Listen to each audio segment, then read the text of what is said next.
Bienvenidos a un video más de Medicina 3000. En el día de hoy abordaremos un tema muy interesante de la medicina, como lo es la interpretación de la biometría hemática, un tema muy básico e importante en la vida de todo médico y personal de salud. Entonces, pero hay que saber qué es la biometría hemática. Es un examen médico que nos va a permitir a nosotros evaluar y analizar, además de obtener información sobre los distintos tipos de células sanguíneas. Es claro que es un examen de rutina y es uno de los más solicitados que nos va a ayudar a diagnosticar diferentes tipos de enfermedades. ¿Ok? Pero tenemos que tener en cuenta que va a evaluar diferentes tipos de células, en este caso células sanguíneas. ¿Cuál de estas? Ya, la sangre se va a dividir en tres porciones, por así decirlo. ¿Ok? En esta porción, que es la porción forme, vamos a hablar sobre tres tipos de células, que van a ser los glóbulos rojos, los glóbulos blancos y las plaquetas.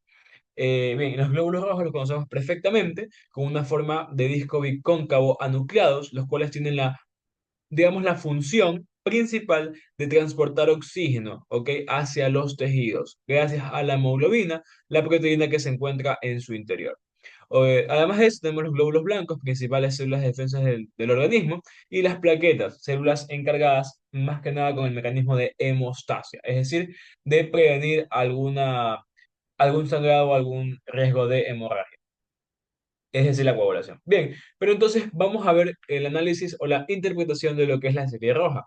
La serie roja todo lo que evaluamos al evaluar lo que son los eritrocitos, glóbulos rojos o hematíes, se van a dividir en 9 parámetros, los cuales van a ser, como tal, la cantidad de hematíes, la cantidad de hemoglobina, el hematócrito, el volumen corpuscular medio, la hemoglobina corpuscular media, la concentración de hemoglobina corpuscular media, la distribución del tamaño de los glóbulos rojos, los reticulocitos y sus alteraciones.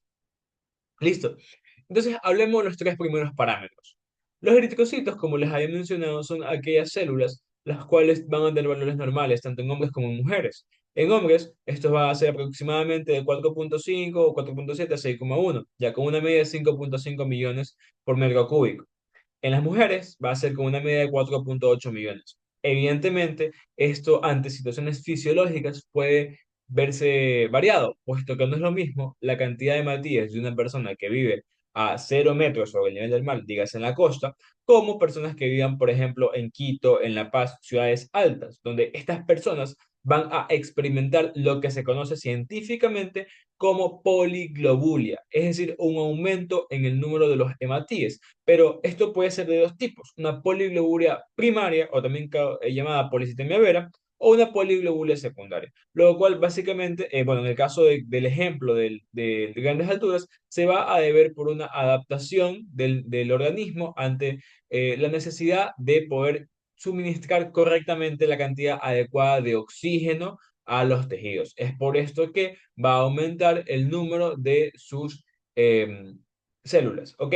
En el caso de la hemoglobina, bueno, la hemoglobina es la proteína de los glóbulos rojos, los cuales van a tener esta proteína y tienen una media de 16 más menos 2 en los hombres y 14 más menos 2 en las mujeres. En base a la hemoglobina, nosotros vamos a poder y nos vamos a permitir medir lo que sería la anemia, ¿ok? Porque en realidad la anemia no se mide como con los hematíes, sino se mide en realidad con la hemoglobina. Listo. En base a eso, también la hemoglobina también nos va a servir para identificar lo que sería como tal la poliglobulia, pues está directamente relacionada a esto. Valores inferiores a los que he mencionado desde la hemoglobina los podemos ya como tal diagnosticar de anemia, menores a prácticamente 12. Menores a 12 ya podemos decir, ok, esto es una anemia. Hay diferentes tipos de anemia, los cuales abordaremos en otro video, pero sin embargo hablaremos de unos cuantos tipos de clasificaciones muy brevemente, a grandes rasgos en este video. Asimismo hablamos del hematócrito, el cual en realidad bueno, tiene un valor medio de 47, 45 en los hombres y de 42, 40 en las mujeres. ¿Qué es el hematócrito? En realidad es digamos, la porción, por así decirlo, como para que se entienda, espesa, en el cual del tubo que podemos ver, del tubo sanguíneo, ¿ok? Es la porción espesa, es la cantidad, la relación de todas estas células en relación al plasma. Listo. Y esto también nos va a servir para poder identificar, evidentemente, si está aumentado, pues podemos pensar que hay una poliglobulia porque hay mayor cantidad de células sanguíneas. Bien, en cuanto a lo que sería el volumen corpuscular medio, no es nada más ni nada menos que el tamaño de los glóbulos rojos o los hematíes. Y se calcula el hematócrito sobre la cantidad de hematíes por 100. Nos va a dar un resultado normal de 80 a 100 femtolitros. En base a esto dividimos a las anemias en microcíticas, normocíticas y macrocíticas. Las micro van a ser menores a 80, las normo 80 a 100 y las macro mayores a 100. En las micro van a estar relacionadas patologías como la anemia hemolítica o la médula ósea, más que nada por inmaduración. En la anemia normocítica, pues en realidad no van a estar pues, relacionadas patologías con la maduración de los glóbulos rojos, sino más que nada hasta talasemias o anemias de otro tipo como ferropénicas, es decir, por deficiencia de hierro. Y las anemias macrocíticas vamos a ver anemias megaloblásticas o no megaloblásticas. Bien, en cuanto a lo que sería la hemoglobina corpuscular media, de la misma manera, aquí lo que vamos a ver es el pigmento del glóbulo rojo, es decir, valga la redundancia, cuán rojo se va a ver, pues, ¿no? Entonces, si es una anemia hipocrómica o hipercrómica, ¿ya? O normocrómica. Normocrómica va a ser de 27 a 31, hipo de menor a 27 e hiper mayor a 31. ¿Cómo lo calculamos? Es la hemoglobina dividido por los hematíes por 10. Ya, ahora vamos a hablar sobre la concentración de corpuscular media de hemoglobina. Esta va a ser de un valor normal de 32 a 36 gramos sobre decilitro y nos va a ayudar para lo que sería o relacionarlo con una esferocitosis hereditaria o hemoglobinopatías. Todo esto está relacionado con la hemoglobina, esta proteína que podemos ver aquí, que está dentro del glóbulo rojo, una hemoglobina con cuatro cadenas proteicas, dos alfa y dos beta, en las cuales en cada una de estas en su centro va a transportar una molécula de oxígeno. Muy importante para todo este proceso de respiración que se da básicamente, un proceso de respiración interna en este caso. Bien, ahora vamos a hablar de las alteraciones de la forma, en el cual vamos a poder pues, ver lo que será la amplitud de distribución eritrocitaria. Es decir, comparar y en una placa poder observar cuán grande o cuánto discierne un eritrocito del otro. ¿Ya? Un valor normal sería 13 más menos 2 es decir, de 11 a 15. Y como digo, esto nos va a poder discernir qué tan bien se están produciendo, cómo está la línea de producción, cómo está esa médula ósea en cuanto a la producción de estas células. ¿Qué son los reticulocitos? No son nada más y nada menos que estas células, los reticulocitos, pero digamos inmaduras, ¿ya? Inmaduras, los cuales tienen un valor normal de 35.000 a 75.000 unidades de litro, es decir, un porcentaje de 0,5, 1,5 tiene que ser muy bajo, evidentemente son células muy inmaduras que aún no están listas, pero también podemos clasificarlas a las anemias gracias a este aspecto como regenerativas y regenerativas. Ok, esto está relacionado evidentemente con algún problema una deficiencia tal vez de la médula ósea roja que no está produciendo correctamente la cantidad necesaria de estos reticulocitos o los tazos que producen en exceso. Por último, en las alteraciones, ya como hablamos del tamaño, forma y coloración, también vamos a ver ciertas, digamos, formas especiales como los esferocitos, eliptocitos, dacreocitos, esquistocitos, estomatocitos, dianocitos, acantocitos y células falciformes, que es característica de la anemia drepanocítica, ya esa forma de os en los glóbulos rojos. Ahora vamos a ver la serie blanca. La serie blanca se compone nada más y nada menos que por los leucocitos, que son esas células de defensa, esas células blancas, los glóbulos blancos, con un valor medio de 6.000 a 10.000 unidades por litro y un valor relativo de 100%. ¿Qué es valor relativo? Es el valor total.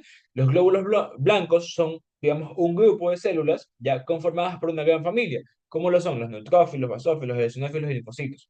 Ya, dentro de estos, como tal, el valor relativo va a representar el 100%, van a ser la cantidad de todos ellos, pero es muy importante sabernos tanto el valor relativo como el valor absoluto, ¿ok? Porque tal vez se pueda dar algún tipo de mala interpretación si no lo hacemos. Cuando están aumentados los glóbulos rojos, perdón, los glóbulos blancos los conocemos como leucocitosis y cuando está disminuido como leucopenia, ¿ok? Generalmente la leucocitosis asociada a algún tipo de inflamación, infección, ya dependiendo qué tipo de subglóbulo rojo, perdón, subglóbulo blanco está elevado, ya, y leucopenia, algún tipo de también, bueno, es menor a 4.000, y leucocitosis cuando sería mayor a 10.000. Leucopenia relacionada a un proceso más que nada autoinmune o una plasia medular. Ok, vamos a hablar de los neutrófilos como el absoluto de 3.000 a 5.000, relativo de 65 a 65%, cuando se elevan asociados a infecciones de tipo bacterianas, ok, y cuando están disminuidas algún tipo de neutropenia congénita o adquirida, que también puede ser inducida por fármacos, algún tipo de deficiencia nutricional, ya, y también se va a dividir en leve, moderada, grave. ¿Por qué? Porque cuando, como les mencioné, el valor absoluto tiene que ser de 3.000 a 5.000. Cuando es menor a 1.500 hablamos de neutropenia. Cuando es menor a 1.000 va a ser leve, menor de 500 a 1.000 va a ser moderada y menor a 500 va a ser severa. Listo. En cuanto a los linfocitos, si estos están elevados, se llama linfocitosis y se asocia principalmente a a un proceso viral, ¿ok? Proceso viral se lo asocia muy estrechamente, valor absoluto de 1.500 a 4.000 unidades litro, relativo de 25 al 35% aproximadamente, depende de los laboratorios. Ya, y linfopenia se lo asocia también a procesos tanto digamos, autoinmunes como procesos sépticos, tuberculosis, infección por VIH, etcétera. Va a depender un poquito de la patología. En cuanto a los monocitos, estos de aquí, su valor absoluto va a ser de 100 a 500 unidades litro, su valor relativo de 4 a 8%. Los eosinófilos que se elevan tanto en infecciones parasitarias como en reacciones alérgicas van a tener un valor absoluto de 200 a 350 y valor relativo de 0,5 a 0,4. Y los basófilos, asimismo, de 10 a 100 unidades litro y valor relativo de 0,5 o 1%. Estas células tienen un porcentaje muy menor, muy disminuido. Sin embargo, no hay que dejarlas de lado para una evaluación completa y holística de la biometría hemática. Por último, y no menos importante, hablamos rápidamente de lo que son las plaquetas, ¿ok? O también llamados trombocitos. Estos tienen un rol importantísimo, puesto que van a cumplir lo que es la hemostasia, como les mencionaba al principio, que es la hemostasia, esa, digamos, esa formación de un tapón plaquetario para evitar lo que sería una hemorragia o pérdida sanguínea, en la cual se va a dividir en cuatro pasos: una hemostasia primaria, que va a estar dividida por lo que es la vasoconstricción y adhesión y agregación plaquetaria, y una hemostasia secundaria, en donde va a haber ya la fibrinoformación y la fibrinólisis. Ok, pero cuando están elevados estas plaquetas se conocen como trombocitosis y cuando están disminuidas trombocitopenia. ¿Cuál es el valor normal de estas? De 150.000 a 400.000, otros dicen 3.000, depende del laboratorio, ¿ya? Pero encima de estos valores se lo va a relacionar. Cuando están elevadas puede ser de tipo primaria o secundaria. Si es primaria, por una hemorragia reciente, sobreproducción, y si es secundaria, por algún tipo de síndrome mieloproliferativo. Ok, en cuanto a las trombocitopenias, puede ser tipo central o periférica. Si es central, lo podemos relacionar con un defecto en la médula ósea. Y en cambio, si es periférica, algún tipo de alteración de las plaquetas circulantes, ya sea de origen inmunológico o no inmunológico. Y bien, con esto hemos llegado al final del video. Espero que les haya servido, hayan un poquito entendido la importancia de estas células sanguíneas. No olvidar que, bueno, puntos importantes: la anemia la diagnosticamos más que nada con el número o el porcentaje de lo que sería la hemoglobina y no como tal con el número de hematíes, ¿ya? Y también que en las infecciones bacterianas se elevan los neutrófilos y en las virales se elevan a elevar principalmente los linfocitos. Eso sería todo. Muchas gracias. Hasta la próxima.